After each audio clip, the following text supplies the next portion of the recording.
Welcome to the Messy City Podcast, where we talk about creating the kinds of always changing, wonderfully messy cities and towns that we humans clearly love. We'll talk with those people trying to revive them or create them anew, whether they be designers, developers, builders, planners, or just anyone interested in the conversation. Thanks so much for listening.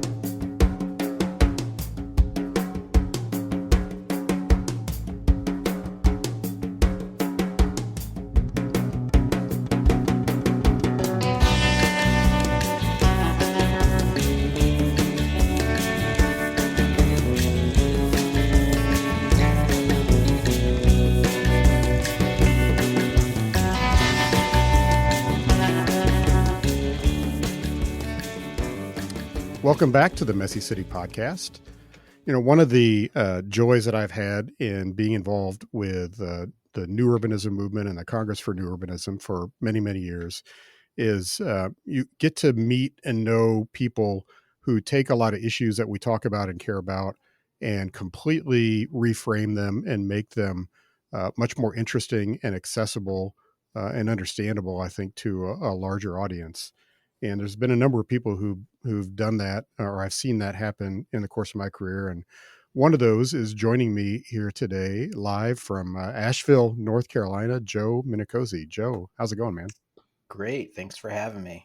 Well, it's fun. I've been wanting to do this one for a little while, and it's you're a busy guy, and I'm really glad you made some time. Um, Joe, you may know he's often had his work featured in Strong Towns. He's a regular on the speaking circuit with his firm, Urban 3, and he's really developed a unique approach to kind of explaining our built environment in graphic and financial terms that I think has changed a lot of people's thinking about things. And we're going to get to some of that. One of the cool things, Joe, is you're working all over the country, so there's always something new to talk about. But before we get there, I do think it's interesting for people to understand your background because, like somebody coming upon you today and one of your presentations, they might think, oh, he's like this kind of urban guru guy. What does that mean? Or he's like a financial guru guy, but you're actually, you're an architect, Well, correct? not licensed. Not licensed, but Can't say educated. that. Yeah. Educated. Yeah. Yeah. Yes. Um, yeah. Where So, did I don't go think ahead. one thing I never knew, Joe. Like, where did you grow up? Oh, upstate New York, Rust Okay. Belt, little town called Rome, New York. Oh, cool. That's a cool town. Why do you say that? It's not cool. Well, I When mean, I there's was a some cool built fabric there. no, No? when I was a kid, they tore down most of downtown. Oh, It was really like one of the largest urban renewal projects per capita in the entire United States, and they blew up, I don't know, like 8 to 10 blocks of downtown and built a wooden fort. Like there's a revolutionary wooden fort in what used to be our downtown. Google Rome, New York, and go into the downtown. You'll see it. okay. I must be Um, thinking of pictures I've seen of a different upstate New York oh no, downtown then no, or something. I don't know. I didn't realize that was abnormal because you grow up in a town of 30,000 people. This is it, right? That's all you know. So when you go to college, you're just like, yeah, surely, like you've got a fort in your downtown, right? Yeah. Everybody's got one. Um, Actually, Savannah has one. So, Yeah. but it's not in the downtown. They didn't eliminate Savannah to rebuild Right. a wooden fort. That would have been Um, rather odd. Yeah. yeah, but this is a magnet that I have that I keep in my bookcase over here. This is my grandfather used to tie a rope to this thing, and he's a Italian carpenter, first generation American, and he used to tie a rope to this, and that rope was tied to my waist, and I used to just walk around job sites all day with him as a kid. I was like, 6 Hmm. years old, walking around a job site with this huge magnet tied to my waist, and I was picking up nails, and I would just sit there with this little anvil, like making the nails go straight so he could reuse them because Hmm. he's Depression era, and I thought I was building buildings. And so I'd go home and talk to my dad, and I was like, "Oh, I'm building buildings with Papa." And he goes, "Sounds like you want to be an architect." And I was like, "Bing, I want to be an architect." So I wanted to be an architect since I was 9 years old, You and I know, went to architecture school. that's funny. That's like a weird thing we share in common. It's like, I don't know how that happened with me because I actually didn't know anybody in architecture, and I knew a few people who built things, but for whatever reason, I just like always knew I wanted to go into architecture and city planning, and it's just where I was. So, Yeah, but I anyway, like so they go have ahead. really cool pencils, right? I mean, it's like Yeah, little clicker pencil. Awesome, great yeah. tools. I had no idea. Like when I showed up to like freshman year, and here's the list of all the shit you have to buy, and I was like, what does even all this stuff do? Yeah, here's So, go out and buy $1,000 worth of stuff. Yeah, those the little. Remember that? God, I hate saying this. It sounds old. I was explaining to somebody on staff. Remember those little letter writing tools? That oh my little god, yeah, yeah, plastic thing that you'd have to put on your parallel bar to make those three lines to do your lettering properly. totally, yeah, That was insane. yeah. Anyway, sorry, Anyway, sorry, sorry, kids. That doesn't exist anymore because we actually type in computers now. yeah, I know. What's a shame. I mean, actually, learning how to do architectural lettering was a pretty cool thing, and Well, the I mean, I always frustrating liked thing the benefit of that. the frustrating thing for me is you go all the way through architecture school, and University of Miami is a 5-year program, and you never built a building. So how can you be a designer of a building and not understand how it's constructed? Hmm. So in my 5th year, we petitioned the school to build a homeless shelter, and we just went ahead and built it, designed it, built it, worked with homeless folks to figure out what are their needs, how do we help solve the problem architecturally. And I think that's one of the beauties of Miami is that the whole time I was Miami is known for its new urbanism, but I was always talking with Liz Plater Zyberg about what was going on in my hometown, because here you have a town that was designed for walkability, designed for the things that new urbanists would proclaim, yet it was dead as a doornail, and we were eliminating our downtown. And Liz would always say to me, she's like, well, that's economics. That's something different. And we're trying to deal with this flood of what's happening in South Florida. That's a different reality. So this whole being seen as an economist is mostly about chasing a question of what are the policies that shape our environment and how do I visualize those for folks, which is very in line with new urbanism. We just look at the money side. Hmm. So, talk a little bit about how you got to this point, then professionally, of working on your own and doing a lot of the economic analysis work that you do now. Um, well, I mean, if at first is in working in architecture, and I think this is probably true for most people that are urban designers, is that you want to look at the context of things. That's more exciting for you. Or why would somebody say, I'm hiring you, the architect, to do an office building here? If you have an urban design mind, you're like, well, why an office building? Why not a mixed use building? Or why not a residential building? Like, why is that developer choosing? That's really the design problem, is when the developer makes a choice, right? Hmm. Um, and so, why is the developer choosing office over residential or over retail? Um, in having an urban design mindset, you're going to be more empowered to be looking for those things, those other forces. What are the financial streams? So after architecture, I went to grad school and then started doing like internships in real estate development, real estate finance. I worked at John Hancock Real Estate Investment Group in Boston, kind of top of the food chain, Hmm. where they had $4 billion worth of real estate across the country. And you're seeing how they're making decisions financially about what's going on in your town, right? Because they're going to be doing an asset in your town, a strip mall or a mall or whatever, right? Totally different design series. It was Yeah, fascinating to watch, but it felt, if you saw the movie The Big Short, it felt a lot like that. It was like, yeah. wow, these people are like on a different way of thinking. Like there's questions they're just not even asking. We were spending $100 million a year fixing the buildings that we owned.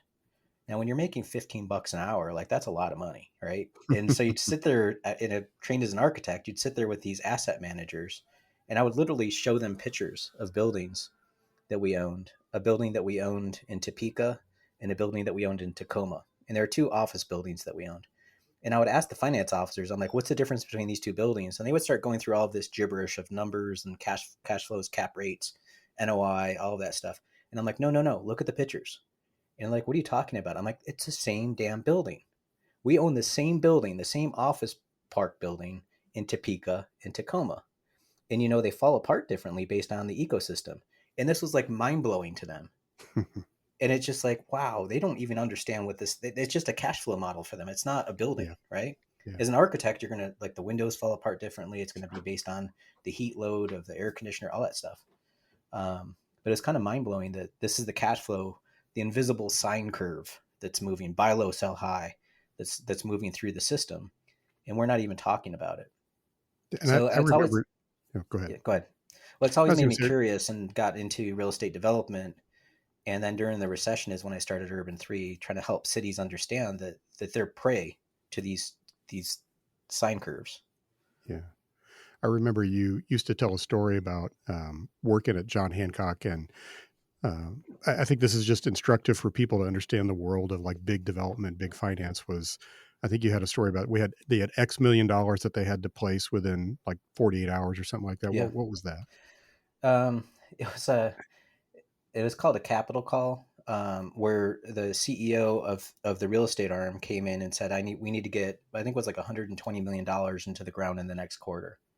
So that was an issuance that he was given from top brass. So think of, anybody that's on this podcast, if you have a 401k plan, um, or if you're like CalPERS is the biggest one, the California Teachers Pension, they have to make money on their money, right? So they take your retirement investment and they go out and make money so that you can have growth in your dollars as an investor.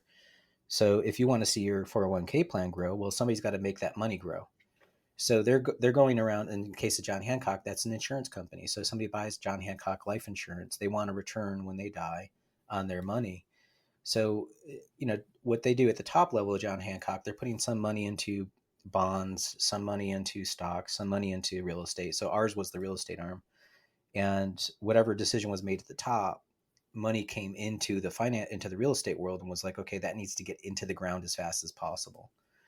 So they were issued this $120 million in the next quarter. So the people that are finance managers call up all of their developer friends and we're like, can I buy a building somewhere? That was basically how it happened. And the more expensive the building, the better, because the more we can get that $120 million down to zero, the faster with less Hmm. transactions. So imagine if you were the guy on the office that found $100 million building, like that's actually good, right? Hmm. Now in architecture world, when we go to school, we're learning the direct opposite, like smaller, like little investments. We're not thinking about the big fish that are out there. Yeah. Um, so It anyway, sometimes it feels like you're like a language translator, Joe. It's like you have these two different worlds that you have grown to understand really well. One is like architecture and development, and the other is finance. And do you feel like you're kind of like straddling those worlds and trying to explain one to the other? yeah, well, it's I mean, in a simple sense, the tagline of our company is a data-driven storytelling. That we have to communicate this stuff, um, and so a lot of what we do is just unnerd things. I just Hmm. came back from a meeting with our county assessor and their consultant, and he's going through this report that's got how many pages? I don't know, but it's all this, and it's like, how can you show me all of this text and start talking to me about it? And I'm like, dude, you got to show me a picture somewhere. It's like, this is crazy. Um, and so what we do is, if you watch any of our work, we spend a ton of time breaking a city down to reveal its essence. So Hmm. I don't need to get into like whether or not your spark plugs are firing at 20 beats per second or whatever. I need to just show you your car works, right? What does the audience want? They don't need to know the details. And far too many of us technically trained folks, even architects, get down into the details, and the audience doesn't necessarily understand, Yeah. does the car work, yes or no, you know? So that's basically the method of our work, is try to make it simple for folks. I use a lot of analogies when I talk to people because that's how we relate. Yeah. So that's kind of think of it, having a curious mind. You want to go in and break something down, but to be able to speak it to a regular audience, it's not that the audience is stupid. It's just people just don't care about those kinds of details. They just want to know the bigger picture. Yeah. Yeah. And so before we get into a couple of those stories, I am also curious when you started your business in the recession, how did you like who were your first clients and how did you get going in that world? Because it's definitely a different thing for an architect or urban designer to get into. The funny thing was, I remember in the recession, I think I did a local lecture here in Asheville to the AIA, to the Architects Association.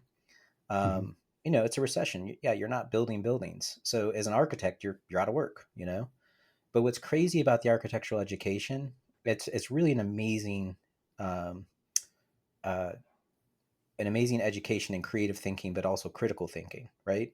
So Yeah. we're all given. I mean, you remember studio? There's like 15 of us in a studio. We're all given one problem to solve, but you're going to get 15 different answers, right? So that's the creative side. But the analytic side happens in all of that, that we're trying to break it down and figure it out before we can get to a design process. So that's the critical thinking side. Um, those skills can be applied anywhere. And then also in architecture, what do you do at the end of the semester? You have to pin up your work and you have to defend it, but it has to communicate to an audience visually, right? They need to understand what's going on in the design intent by what they see on the wall and how you present it. That's, if you just look at that as a basic educational format, that can be applied anywhere. So we just applied architectural thinking to quantitative economic data for cities, right? So we get all of your data, we figure out what's its floor plan, like why is this road here, why is your city grown a certain way. That's all a floor plan, right? But there are decisions that are made along the way that fuel that growth. So if I add a 3 bedrooms to my house, was it because I had 4 kids? It's like that's the decision point for growing the house. Well, the same is true for cities. So we think when you get white flight, you're going to see that, like in Kansas City. We saw that in Kansas City, Missouri, like this Hmm. massive growth southward, northward, and westward or eastward, Hmm. right? And that's the whole, and that all happened really fast from 1950 forward. Um, I think it's something like you doubled your population from 250 to 500, but you've 10 times your land area, which is crazy. Yeah. Yeah. It's somewhere. We had a massive geographic expansion from the like 1947 city until today. Yeah. I think the original 1947 city or so was probably in the ballpark of about 40 square miles, and now it's like 315 or so. Yeah, Yeah, it's more. I'm just drawing off the top of my head. There's an actual presentation out there somewhere, but I think it was yeah. like 3 times the road per person Hmm. Oh yeah, absolutely. growth. So you're taking down 3 times the cost. Yeah. Um, so yeah, during the recession, um, I was showing up at conferences trying to help um, folks that were trying to have conversations about walkability, urban design, equity, and trying to share that the things that actually are all the things that we advocate for also produce more wealth for communities. Does that make sense? So it was just Hmm. like, look, we should just talk about that rather than say that, it's good to have walkability. That can seem like a threat to an individual, that you're trying to get me out of my car. Like that's very judgy. So rather than get involved in that emotionally, let's just talk about the fact that a Walmart actually destroys your wealth. Don't hate the player, hate the game, but you better understand the game. Hmm. So when we did the models early on, it was just comparing Walmarts to Main Street, and Main Street was winning every single time. But why don't we build more Main Streets? Because the reverse is true, that we make it easier to do the Walmart, we tax it less, we charge it less, so that of course you're going to see more Walmart type buildings. I don't mean to be picking on Walmart so much. It's just Hmm. it's like a prototype, like the Yeah, sure. boxes. Hmm. Those are throwaway architecture. So if you have a property tax system that's based on your value of property, then there's an incentive for me to build junk in your community, right? The crappier the Hmm. building I build, the lower the taxes I pay. Yeah. Has nothing to do with the costs of the property. So the typical Walmart consumes 2 police officers per Walmart. So it actually costs you more in police services than a Walmart pays in property taxes. So if you were the owner of a Walmart, that's a good deal for you, right? Yeah. So don't hate them. I Right. hate us for not doing the math on that. It's like that's shame on us. It's not Yeah. hard. Just go call the police chief and say how many police officers are at Walmart every day, and they'll Right. tell you. It's data, right? Yeah. So let's talk about some of the recent data then. Not far from Walmart country, you've been working in Springfield, Missouri, which obviously is Southwest Missouri, not far from Bentonville, Arkansas, which is the home base for Walmart. We've So we done were Bentonville talking, too. Yeah, yeah, and Bentonville's actually it's actually an amazing, really cool town. Um, and so you've been down in Springfield doing a bunch of work, and we were chatting about it. And Wonder if so this kind of took you in a little different direction. You started looking at trees and stormwater and everything else. I wonder if you could kind of talk through that scenario. Yeah. Um, Springfield's really cool, and it's one. It's nice about it. It's just straight smack dab in the middle of the country. It's midwestern. There's not a lot of dynamic change to it because you don't have the coastal pressures of being next to an ocean or something like that. You don't have the rapid change of Silicon Valley where there's Mhm, crazy changes in employment. It's very stable that way.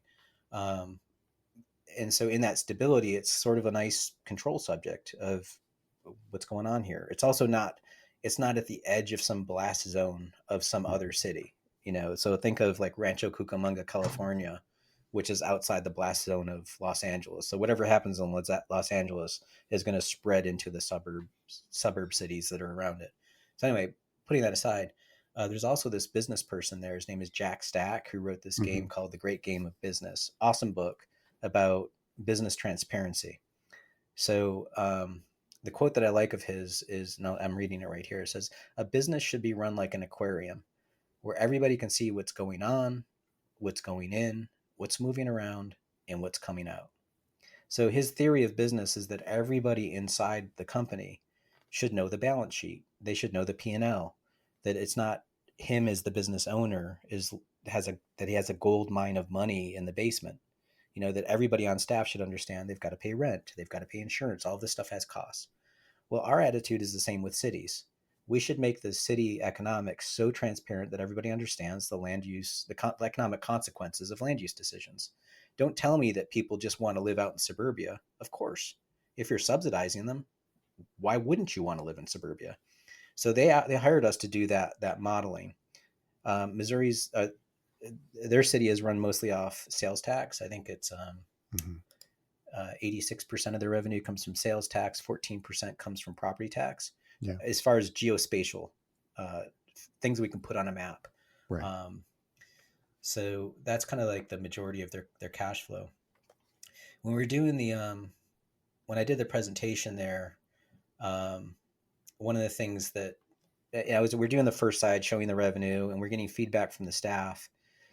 And you're an urban designer, I'm an urban designer. One of the things that we tend to pay attention to how a city is shaped and what it looks like when we drive around. There weren't a lot of street trees in the city. Um, and Graham Smith from Multi Studio, Mhm. based in Kansas City, Yep. he's the urban designer on the project. Graham said to me, he goes, "Do you notice there's not a lot of street trees?" And I was like, "Yeah, that's kind of crazy. It's like somehow like trees don't happen in the city." So I made a comment about it during the staff meeting, and somebody in the engineering department said to me, "Well," I said, "Why don't you have trees?" And he just said to me, he goes, "Well, it's because trees attack the streets and sidewalks," and use that word attack. And I like my designer kicked in, and I immediately responded, "Do you not know how to design a tree pit?" And then I stopped, and I was like, "Well, that's not fair because I'm going to put him on the defensive."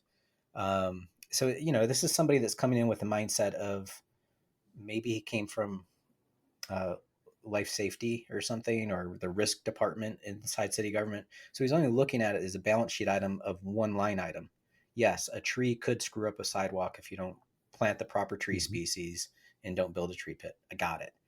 But it doesn't mean you should just lay waste to all trees.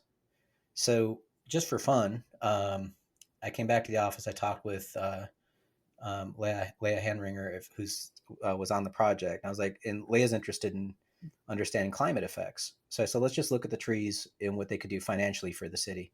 So the whole stormwater system is, well, currently they're at a $9 million a year deficit in their stormwater system.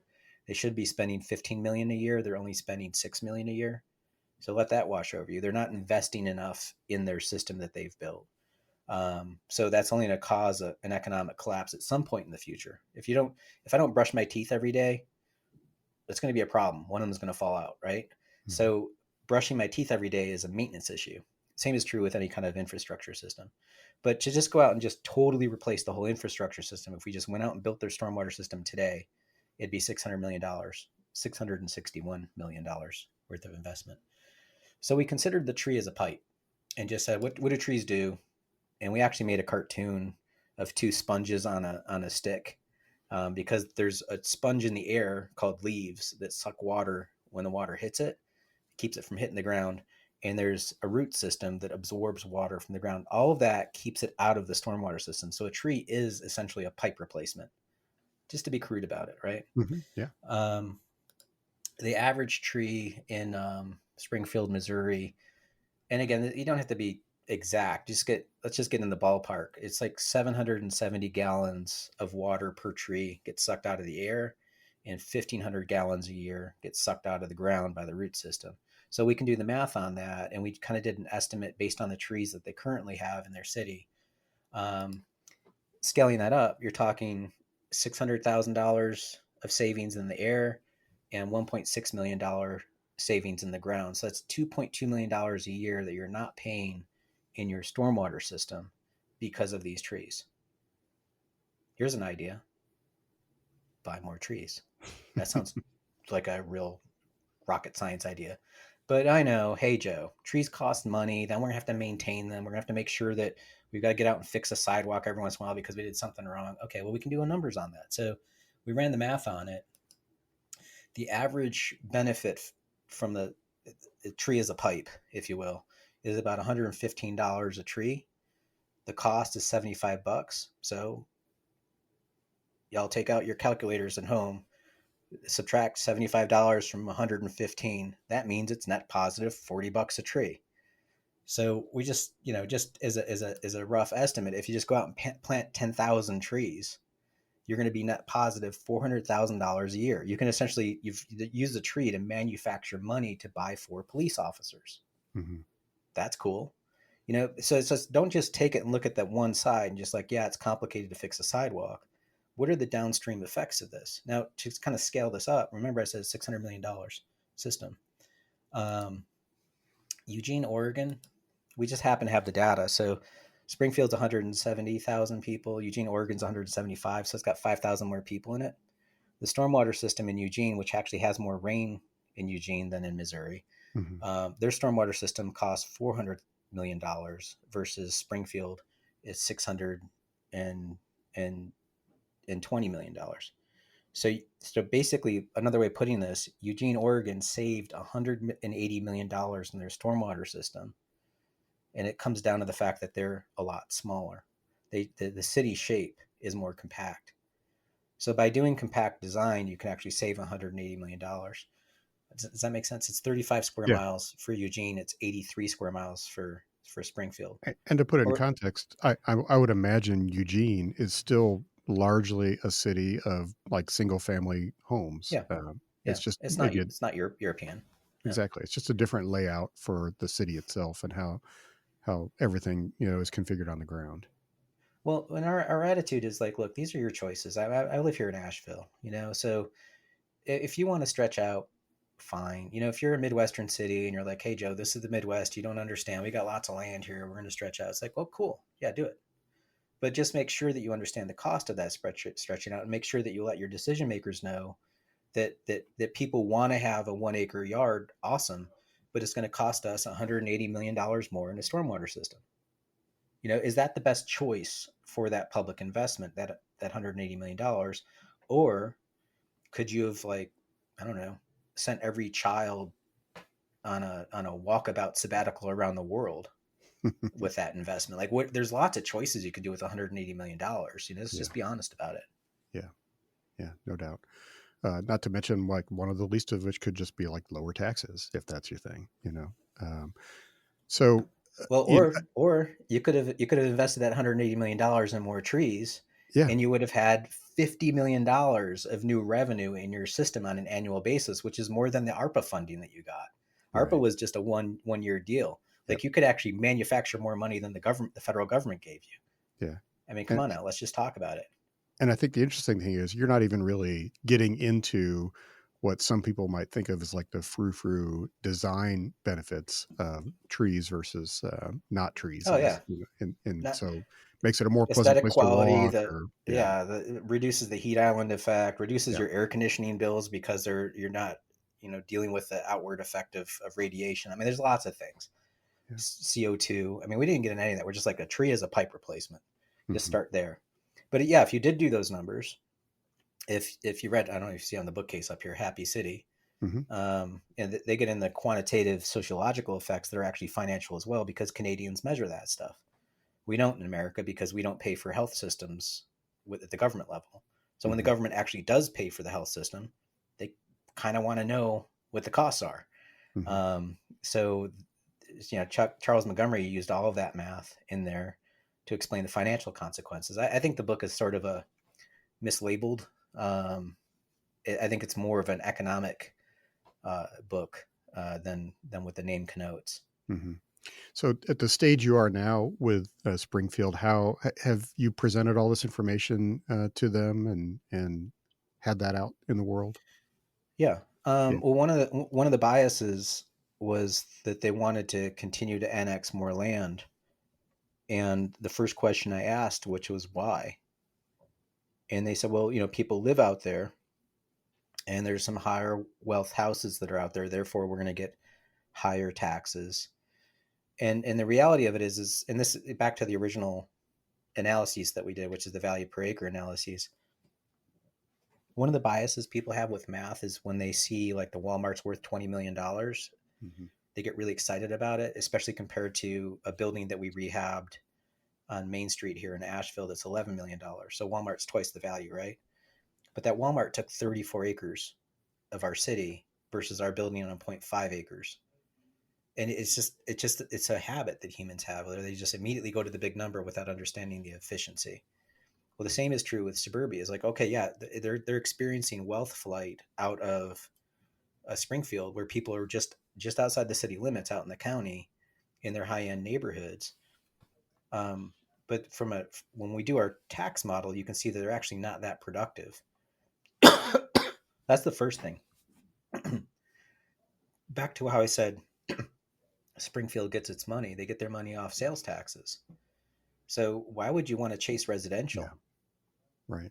Makes no sense. It's like so we're going to go and bring them into the city limits, and then we're going to have to provide more services for them and not get any taxes out of them because we get all of our taxes out of sales. And I actually told the audience when that question came up, I said, look, right now they're living outside, driving into your city and shopping. You're collecting their sales tax dollars, and they're going home. You don't have to pay for their schools. You don't have to police them. You don't have to put their fire services for them. That's their problem. Why would you want to take them in and have more costs in your community when you're already getting the money that you need, which is the sales taxes? And as a planner, I hate saying that because it's Right. like everybody should be part of the community if you're involved at an economic level. But from a brass tacks of how their financial system operates, there's no incentive for them to annex that land. Yeah. But again, when you have the politics of everybody just there, and this is something just true to the newer, as long as you've been in new urbanism and I've been involved, it's like this kind of habit that we are America, so we must suburbanize. It's just this, it's ingrained in us, Hmm. and it's a myth more than Right. anything else. So it also kind of strikes me one of the interesting things about your work or that you get to see is the very different ways that like local governments are funded all over the country. So you've Yeah. talked about this example, like in Missouri, and it's probably really similar to how my city is. If I broke down our property tax bill, I think about 70% of it goes to the school district, and then it's kind of apportioned up between the county and the city and some other like the library board and a mental health board, et cetera. But the lion's share is the school district, and most of our city revenue is sales tax and then income tax Yeah, because which is very rare. yeah, Yeah, which is rare. that's But we have an yeah. income tax. But I'm curious, like what you've seen, like around the country. Are there approaches that seem better, worse, more sustainable, less sustainable, or are they just like they're different? They're all different. They're all and one of the jokes that I used to make is when we did this. I want to reference my former boss, Pat Whalen, at Public Interest Projects. Pat's amazing. He's a genius. And Pat had this incredible PowerPoint called the Economic and Environmental Case for Urbanism. And so he's the director of a real estate company trying to explain the value of downtown revitalization to people. That's where the value per acre analysis comes from. It was part of his show, and uh, what was interesting is it was like it made sense in Asheville, and I just started poking around other cities in North Carolina because I was on the downtown association board, and we're trying to figure out the value of our downtown versus other downtowns. So you have a day job working for a district, the real Kevin Klinkenberg. You have this day job for this boundary. Well, don't you want to know how you operate versus the downtown improvement district or the Mhm. Westport improvement district? Yeah, of course you do. So I was doing that for 10 cities bigger than Asheville and 10 cities smaller than Asheville. What's our taxable non-taxable ratio? Who's got too much non-taxable? I don't know. Like until you get the data. So I made this shared website that's a Google document, and I shared it with the downtown directors for all the 10 cities, and we populated it so we could all get metrics to understand how we stack up. Um, what was your original question? It's just about the different mechanisms for Oh, funding local government. yeah. So in that we started to see that the downtowns were crushing it versus every other part of the city. Right. So as an urban designer, we advocate for walkability downtowns. Everybody likes them. Why don't we do more? And we start to find all the zoning rules that don't allow it, all the policies that don't allow it, and all the biases. And the whole Congress for New Urbanism is essentially discussing these things, going, who the hell put these things in place? It's just that's what we do. And we try to undo these kind of rules that kind of get in the way. Um, so I was I think I was talking to Peter Katz. Um, and he's like, does it work this way in Florida? And I was like, I don't know. And so he hired us to do the analysis in Sarasota. And sure enough, it was the same damn thing. So here's the way I see it. Florida has totally different rules than North Carolina. North Carolina has different policies than South Carolina, which is way different from Missouri. Everybody's got different state tax policy rules. But and I know when you drive around suburban Phoenix or suburban Los Angeles or suburban Boston, you see the same crap.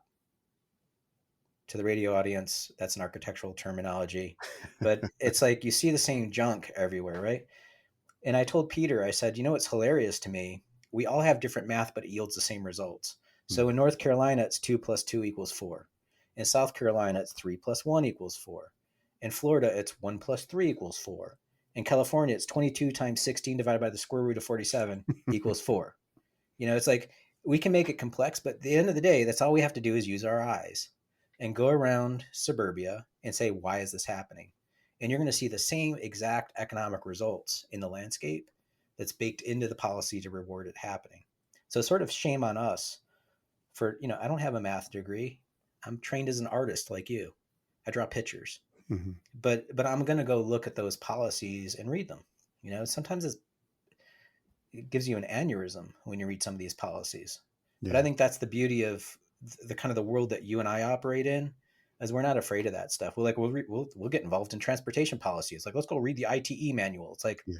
kind of nerd does that, but we do it. Yeah. So I mean, if you talked to me when I was 19 years old in architecture school and said, well, hey, you're going to learn all about the intricacies of zoning codes and traffic engineering. And I'll say, like, what are you talking about? But if you really want to understand your world and make a difference in it, you've got to dive into those things. Um, and not so, fear it. yeah, exactly. And actually, it is kind of fun and interesting to learn that it was fascinating to me when I first learned much more about traffic engineering, like how engineers actually thought and what they were looking at, and how they were evaluating streets and intersections and everything else to come up with their solutions. And Well, you can be a better practicing professional too if you yeah, if you're respecting their profession and saying, I want to learn how you operate. Now I'm going to call BS on right. things when I see it, but at the same time, I'm gonna respect that you have knowledge that I don't, and I want to learn. But the thing that makes I think that makes you and I different is that we also know that Moses didn't deliver their rules. Right. That these are Right. not infallible people Mhm. that have designed this stuff. That these are humans that are operating with their best intention, Yep. but often they make mistakes. So No doubt. No doubt. Yeah, I think if we it we we don't emphasize that enough. That really, so much of what we struggle against is just people trying to create systems and rules and then working with it, and all of that can be changed. yeah. So, Well, um, yeah. I just this morning I sat with my county assessor, and this is trouble that we started back in 2021. And here we are 3 years later, and we're going through a reassessment in January of this year. And he's telling me that like a lot of the things that we recommended back in 2022, they're going to do, but they're not going to do it until 2029. I just about lost my mind. I was like, you know how many human beings my wife and I could produce in 4 years, and you can't change policy? Come on Yeah. now. You know Yeah. that's bias in the system where it's like there's nothing to stop them. It's just they've never done things this fast before. Yeah. So it was kind of frustrating. And I told him, I said, look, you just need to see me as a taxpayer now and not a consultant.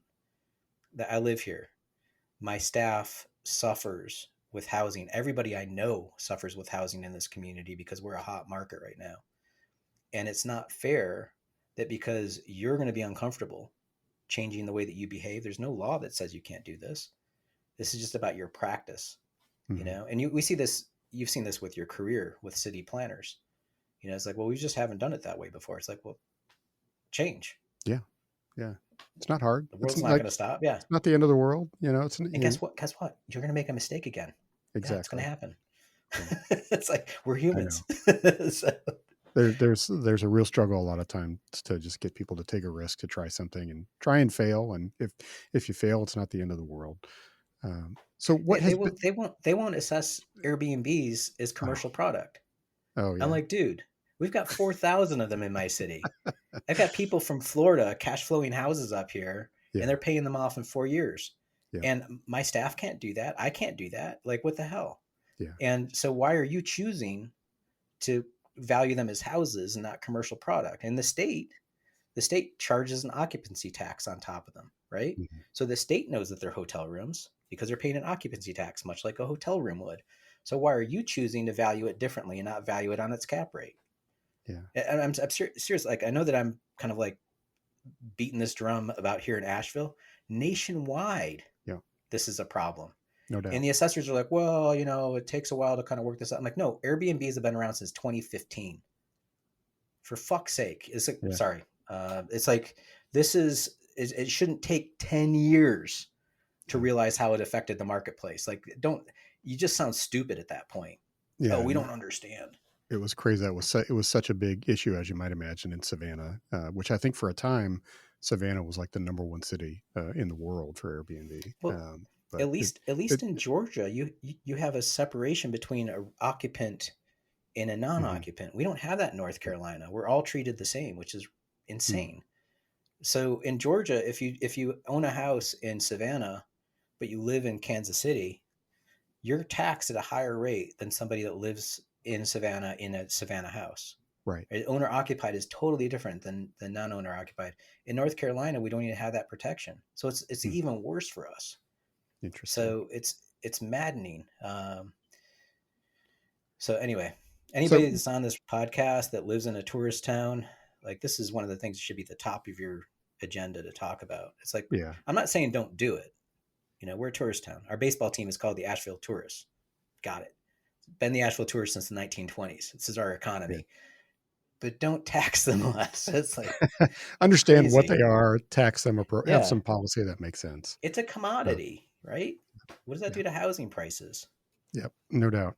So one of the other things that you've been able to do with your work then is kind of related to all this. You get the chance to like dive deep into the history of especially like property taxation and other things. And I know you've read a lot of stuff in this world. How has that kind of impacted the work that you're doing or you're thinking, or what are some notable things that you've seen and just looking back a long time ago when a lot of these rules were being formulated? Yeah, there's one of the things about uh new urbanists, you know, it's kind of weird. I hate that term because we're Mhm. sort of just urban thinkers. You know, we're complex thinkers. It's not new. You know, this is just we're operating in an urban environment. We're going to be interrogating things, but we tend to lean toward if it's broke, fix it. That's Yeah, our attitude, um, and it shouldn't take forever. Um, but we also swim upstream to try to figure out who put this fence in. You know, so who put the fence out in that field, and why is that fence there? And if the fence serves a purpose, keep the fence. If the fence was there for just because some random situation, get rid of it. It's like unnecessary policy. So you'll hear, within our cluster of crazy friends, a lot of us are just like, get rid of parking standards. Why do you need them? Why do we have trip counts for highways? Because when you look Mhm. at the base data of trip counts, it doesn't make sense. Plus, since pandemic, we've changed the way that our commute patterns operate. So we should be Mhm. changing our math. And like we operate faster with a level of with trying to stop the bleeding, if you will. We're triage people, we're like the emergency room medics. Um, but we're also going to go upstream to figure out, how did this start? So just for, I started to see a lot of patterns in in the assessment maps of how neighborhoods were construed, or different market areas that lined up with redlining. Um, and so redlining started in 1934 and went to 1968 and was deemed unconstitutional. But if you go to Mhm. Mapping Inequality website, you actually find that there's maps that predate redlining that the bankers were using that was essentially racist. That Mhm. if you were an immigrant or in a black neighborhood, they deemed you high risk, and uh, they changed your ability to get uh, cash flow. Redlining was adopted at a federal level, so it's federal policy that said this is the rule of the land now, which makes it pernicious. It was already pernicious before, but for the federal government to come in and say we're Mhm. going to be unconstitutional here is pretty bad. But to everybody's credit, everybody's hands got slapped in 1968. That changed. Well, here we are today, and we're still seeing the same effects in the valuation that models very similarly to redlining. So I was just like, well, maybe there's got to be a book somewhere that this is all talked about in the 1900s. I found this book from 1922. It's the ninth edition. So it's actually, the first edition was 1895. So think about this. A book was reprinted 9 times because it was so popular. It's called The Essays in Taxation by Edwin Seligman. And I love this quote. So I just, for the radio audience, just turn on your mind to 1895. This is what he wrote. Practically, the general property tax, as actually administered, is beyond all doubt one of the worst tax systems known to the civilized world. Because of its attempt to tax intangible as well as tangible things, it sins against the cardinal rules of uniformity, of equality, and of universality in taxation. It puts a premium on dishonesty and debauches the public's conscience. It reduces deception to a system and makes a science of knavery. It presses hardest on those least able to pay and imposes double taxation on one man and grants entire immunity on the next. In short, the general property tax system is so flagrantly inequitable that its retention can only be explained through ignorance and inertia. It is the cause of such crying injustice that its alteration or its abolishment must become the battle cry of every statesman and reformer. So this is somebody who works in taxation and goes, "This is a crock of junk. Let's get rid of this." And that was over 100 years ago, right? And so now I sat in a 2 hour meeting with my assessors and their consultant, going through is excruciating detail all of this crazy mathematics. I'm like, why are we doing it this way? I understand what you're doing, but let's take a big step up. Why do we finance cities this way? Why is it based on value? Kevin, you and I are trained as architects, right? We want to do beautiful buildings. We want to do, if I could afford it, I would build a stone house, because I Mhm. like stone Right. and it lasts forever. So I create an asset that will be in the community for hundreds and hundreds of years paying taxes. Why would you penalize me for that? You should be charging me on how often I drive on that road and how many times I use a fire call.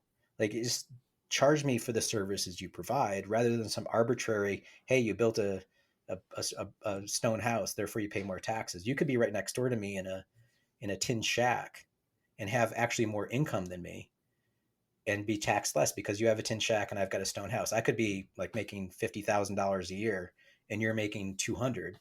Like, how is that fair? Mhm. This is where I said that the income tax is a little bit more fair. But the thing is, if you're really rich, you're not making income. You've Right. got assets, Mhm. right? Those are all hidden somewhere, not being taxed.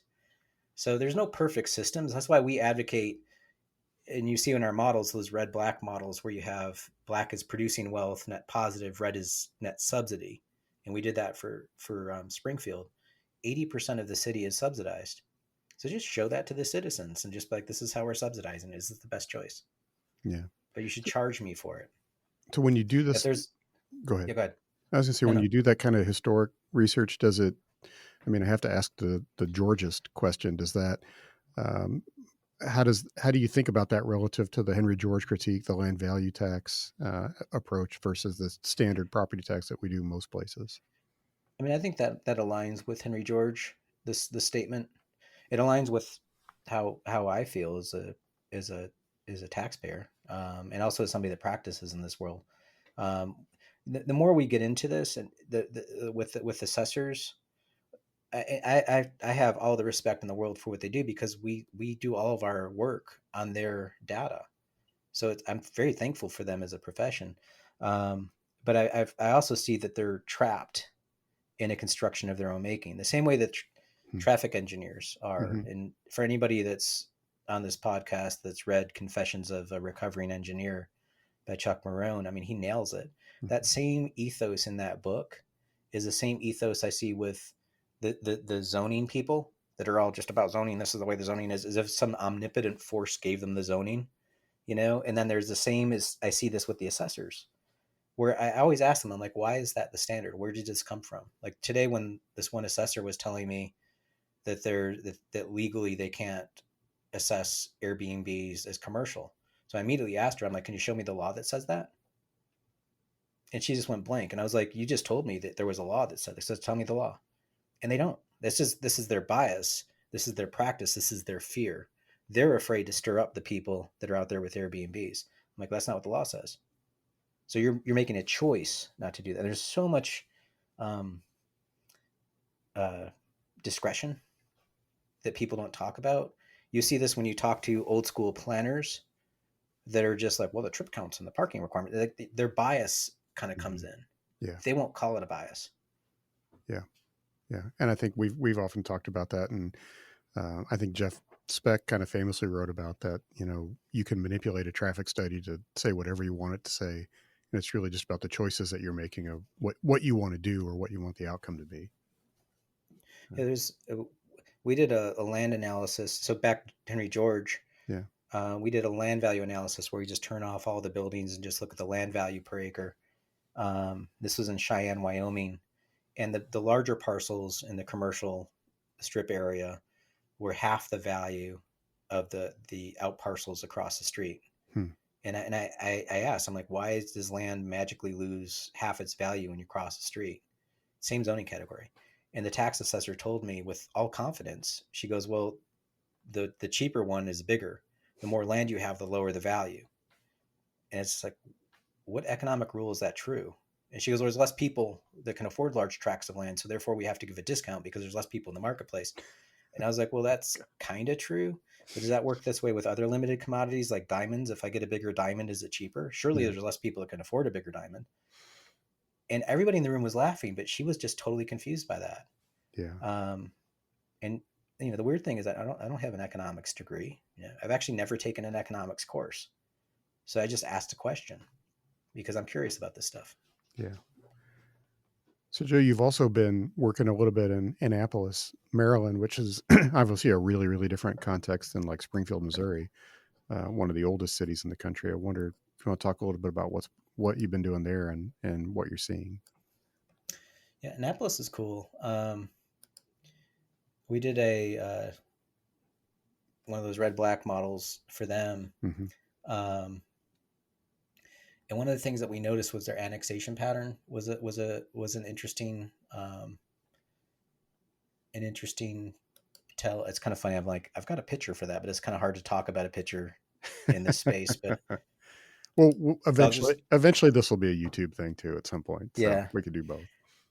So from one of the things you could see in the, like we talked about at the start of this about Kansas City, there's tells in the annexation pattern that tell you the problems that you're having today. So it's kind of like you and I are the same age. I'm 56. Um, there's things that I'm dealing with today in my body that didn't happen because of what I did last week. It happened because of stuff I did when I was in high school, right? Yeah. The older you get, like all of a sudden it's like, wow, my ACL gave out. Why is that? And it was because I played football in high school. So it's like it just took a while for Yeah. that ligament to just Yeah. finally give. Um, I can remember the concussion that I had when that happened. It's like things like that. Um, so we look at cities the same way as what did you do in your past that you're now seeing the problems today. So one of the rules that we all know is roads only last about 50 years, and so every 50 years is when you have your heart attack based on what you did when you first built those roads. Um, Annapolis did 71% of its land acquisition. So if you look at it today and just say, okay, if we make a pie chart of this, when did these areas break down? Their first 100 years is 4% of their land for their first 100 years. From 1920 to 1800, that's 80 years. They did 5% growth. Okay, so that was 120 years. In just the year of 1951, they annexed 71% of their land. Hmm. So let that wash over you. Just imagine the pie in your mind of 4%, 5%, and then 71% in 1 year. So those those developments didn't all happen in 1971. It would take a while from the or 1951, from the late 50s, early 60s, when you start to fill in all of those subdivisions. You're filling in a lot of lane miles in 71% of your city, right? So those roads are now being replaced now in the 2020s, 2030s. And they're looking at, let's see, kind of try to do the quick math here. They're looking at close to 2/3 of their roads are coming due because of that original sin of that annexation. But the habit in the 1950s, I mean, think about that. Like, people come back from the war, we're like, we're going to be modern. There's all of these policies in place to reward this, the federal highway system, the FHA loans. And it's not that people had ill intent. They just were naive. They're just like, well, let's try something different. Let's kind of remake cities. And this is what we're dealing with. It's like we have to kind of think back to when that happened. So we showed them the map. And you can see their jaws drop when I was showing this to them. And it's kind of like walking in and I'm the doctor. We just got a bunch of CAT scans and I show you your broken shoulder. Hmm. I'm like, this is the reason why you can't pick things up. You've got your shoulder's broken. Yeah. And everybody can see it because you can see it on the map. 71% is a lot of area in 1 year. Yeah. What is some of the examples of how some of your clients have reacted to information when you're finally at the end? And I would imagine it runs the gamut from complete denial to people excited to make some change. I mean, what do you see on the back end of doing these analysis? Um, the mayor actually called me yesterday. I was bicycling into work and I get this telephone call from Annapolis and it's him. And he's so excited. And he goes, it's hard. It's indescribable. We're all singing from the same sheet of music now. And so, in respect for politicians, and I don't mean this in a as negative as this is going to sound, but think about, let's just kind of make it blunt. Um, you win a popularity contest and you become mayor. Mhm. That's it. Yep. That's the American system of government right there. They don't have the master's degree in urban design. They don't have the research of 30 years of public policy analysis and parking requirements. They don't have that junk shoved in their heads the way that you and I do. So they just win this popularity contest and they're trying to figure things out. Um, but their commerce is what they hear from people, the emotions, the conversations, how people react to their day-to-day living. It's sort of on us as professionals to help demystify that. So that's the MO of our company, is we're going to try to find a way to give you a lot of quantitative data, but we're going to do it in a way that's easy to understand and give you a pie chart. It's like, we're not going to make it that hard. It's just, here it is. This is what's going on. Here's that pie chart showing you 71% is in that 1 year. They've had that data since 1951. It's like, it shouldn't be magic to pull this stuff out. So it really is on the professional to do that. So usually what we get is we see a game. He's right. We do see a game change from people because we've created a graphic that people can see. and they can see what's going on. You can't argue against a pie chart. There it is. 71% is like there's data, there's a pie chart so everybody can see how big that is. Just make it simple. We don't hand you an 85-page document explaining it all in text. Why? 65% of the audience are visual learners. Show them a picture. So once we did that and kind of walked them through and helped them understand, they could see their city with new eyes. That's actually another quote that a mayor gave me in Davis, California. He goes, "It's as if I've never been to this city called Davis, and I can see it with new eyes now." So it's respecting them and honoring that their life is hard. Uh, their role is near impossible. They've got to learn how a multi-billion-dollar corporation operates the night after the election, you know, and there's all these habits baked into it. So it's how do we short circuit that and make it easy for people to move? So we've seen changes. We've seen um, Rancho Cucamonga, California. Um, they adopted a 1-to-6 rule for their downtown as an area to value ratio. So now they have like a 2-drink minimum, if you will. Mhm. And there was a steel manufacturing company that came in for a tax break, and the assistant city manager told me, he goes, what's fun is after we did this math with you all, he goes, they came in and asked for a tax break, and they're a big employer. But then I compared them on a per acre basis to other manufacturing plants in our city, these smaller ones, and they were actually way more beneficial than this big one. So I told the big one to take a hike. And it was like that made my month, It's like I couldn't believe he did that. But it was like we gave them a new language to understand themselves. And as a consultant, it's like, yeah, I wasn't there for the win, but I feel proud of that. It's not sexy to talk about, but it's like that's cool. So there's not as much satisfaction as being an architect when somebody lives in a house that you produce, Yeah. um, but it's a different kind of satisfaction. Yeah. I really like, I really like the analogy of, it's almost like you're providing a MRI or a CAT scan. You're the doctor giving them critical information about, the health of their community. And then really it's up to them to decide, do they want to correct that health or not?